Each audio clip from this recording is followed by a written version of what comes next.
Bem, chegou a hora de entendermos o tempo de meia-vida. O que é o tempo de meia-vida?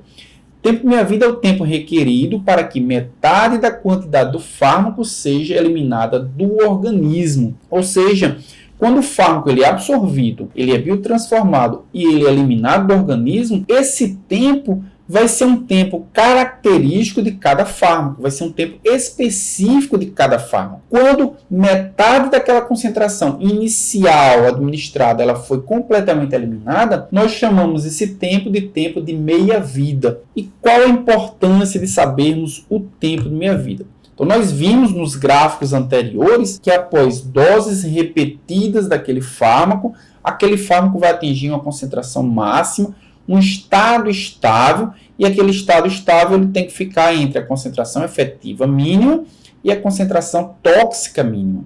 É isso que nós queremos, ficar no meio. E é baseado no tempo de meia-vida que nós conseguimos calcular qual a dose necessária e qual o intervalo entre as doses na qual aquele fármaco especificamente vai ficar entre a concentração mínima efetiva e a concentração mínima tóxica. Aqui nós podemos ver diversas meias-vidas plasmáticas. Nós temos meias-vidas plasmáticas tão grandes quanto a vitamina D, por exemplo, que tem uma meia-vida de 40 dias, ou seja, depois de 40 dias é que metade da dosagem inicialmente administrada de vitamina D vai ser eliminada, mas nós temos também tempos de meia-vida extremamente curtos, como por exemplo a vitamina B1, com 20 minutos. Então, depois de 20 minutos, metade da concentração da vitamina B1 vai ser completamente eliminada. Aqui nós temos um outro exemplo, que é a penicilina G, que apresenta um tempo de meia-vida variado, de 30 minutos até 50 minutos.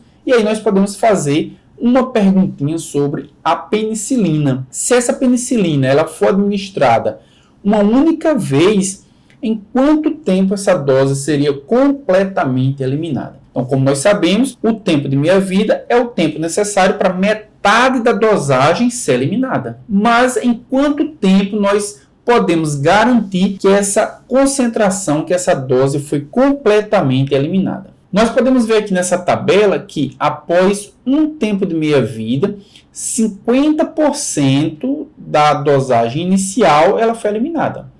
Após o segundo tempo de meia-vida, 75% foi eliminada. Por que 75%?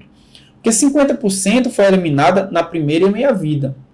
Na segunda meia-vida, nós não tínhamos mais 100%, nós só tínhamos 50%.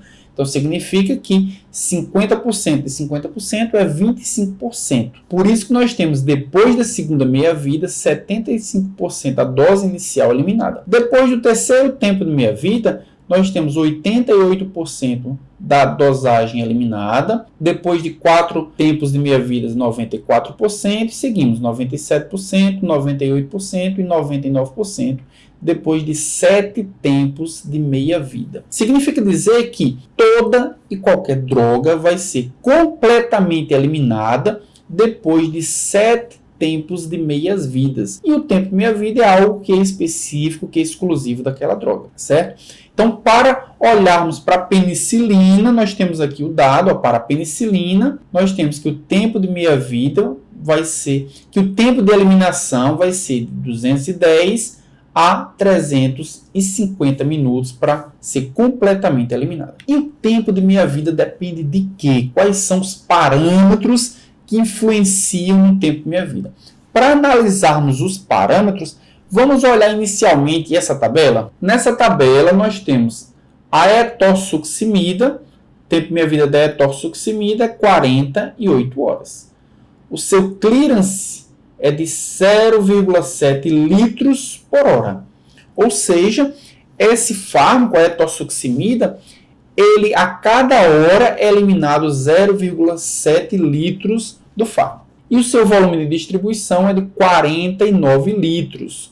Ou seja, para que a concentração plasmática fique igual à concentração dos tecidos, o volume tecidual, o volume de líquido tecidual precisa ser equivalente a 49 litros. Ou seja, é um fármaco que tem um volume de distribuição elevado. Já a flucitocina, ela apresenta um tempo de meia-vida de 4,2 horas. Um tempo de meia-vida muito inferior a etossuximida. E quando olhamos para o clearance da flucitocina, o clearance da flucitocina é de 8 litros por hora, ou seja, muito superior. Então, se o tempo meia-vida diminuiu, o clearance ele aumentou. Mas, quando nós olhamos para o volume de distribuição, eles são iguais. Então, o volume de distribuição, quando ele é igual, o tempo de meia-vida ele é dependente do clearance, dependente da sua eliminação. Já quando nós olhamos para a digoxina, o terceiro fármaco aqui da nossa tabela, ele apresenta um tempo de meia-vida de 40 horas, que é próximo da etossuximida, por exemplo. O seu clearance, quando nós olhamos, é de 7 litros por hora, que equivale a 10 vezes o clearance da etossuximida. Então, nós temos um tempo de meia-vida próximo ou equivalente, mas um clearance muito maior. Para compensar esse tempo de meia-vida que é equivalente, nós precisamos aumentar o volume de distribuição. Então, o volume de distribuição da digoxina, 420 litros. Quando nós vemos esses três parâmetros, tempo de meia-vida, clearance e volume de distribuição, foi percebido que eles se relacionam, que eles se interrelacionam. E interrelacionam de que forma? Nós podemos ver a fórmula aqui embaixo. Ó. Tempo de meia-vida é igual a esse índice, 0,693, multiplicado pelo volume de distribuição, dividido pelo clearance. Ou seja, o volume de distribuição ele é diretamente proporcional ao tempo de meia-vida, ou seja, quando o tempo de meia-vida aumenta, é porque o volume de distribuição também aumenta. Quando o clearance diminui, é porque o volume de distribuição aumenta, ou seja, eles são inversamente proporcionais. Isso equivale a dizer que alguns fármacos que têm elevado volume de distribuição e principalmente apresentam características lipofílicas, apresentam como característica um armazenamento no tecido adiposo, eles têm elevados tempos de meia-vida. Aqui nesse gráfico nós podemos ver como o tempo de meia-vida e a dose também vai influenciar na forma como o fármaco vai ser administrado ao paciente. Nesse primeiro gráfico nós podemos ver que a dose, que o intervalo entre as doses, ele equivale ao tempo de meia-vida. Então, quando o intervalo entre as doses equivale ao tempo de meia-vida, significa dizer que após 7 dosagens nós teremos atingido o estado estável, a concentração máxima permitida para aquele fármaco, para que ele fique entre a concentração mínima eficaz e a concentração mínima tóxica. Só que aqui foi variada a dose. Então, o intervalo ele é igual, mas foi variada a dose. Uma dose equivalente a 2 vezes a dose normal e uma dose equivalente a metade da dose normal. Olhando para esse gráfico, o intervalo da dose permanecendo o mesmo, mas nós alterando apenas a dosagem em si, nós teremos os picos nos mesmos pontos, mas, obviamente, com dosagens maiores, nós teremos concentrações maiores desse fármaco. E é importante a gente poder entender que, variando a dose, nós podemos influenciar no pico da concentração do fármaco, porque dependendo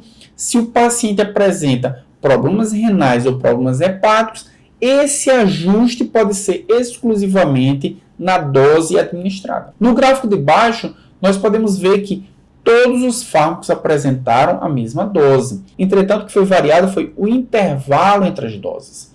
Nesse primeiro caso aqui, a dose foi D, mas o intervalo entre as doses foi metade do tempo de meia-vida. Então, muito frequentemente, a dose foi administrada até que o estado de equilíbrio, o estado estável, ele apresentou um nível superior a, por exemplo, esse aqui. O intervalo foi o próprio tempo de meia-vida e a dose foi a dose normal. Nesse gráfico C, nós podemos observar que, apesar das curvas apresentarem um desenho diferente, mas a concentração máxima, o estado estável, ele é muito parecido. E ele é muito parecido por quê? Que apesar de nós termos um gráfico com a dosagem normal e o intervalo entre elas sendo o próprio tempo de meia-vida, no outro nós tivemos uma redução proporcional. A dose ficou sendo a metade da dose e o intervalo sendo metade do tempo de meia-vida. E essa diminuição da dose compensou essa dose ser mais frequentemente administrada. Aqui na tela está aparecendo algumas das minhas redes sociais. Se vocês quiserem me seguir, lá podemos trocar uma ideia e continuar a discussão que iniciamos aqui nessa videoaula. Você está gostando da aula até aqui? Você acha que o conteúdo que você está vendo é relevante? Então assine o canal, compartilhe com outras pessoas esse conteúdo, esse vídeo, e também não deixe de marcar o sininho, pois ele vai te notificar quando tiver novos vídeos.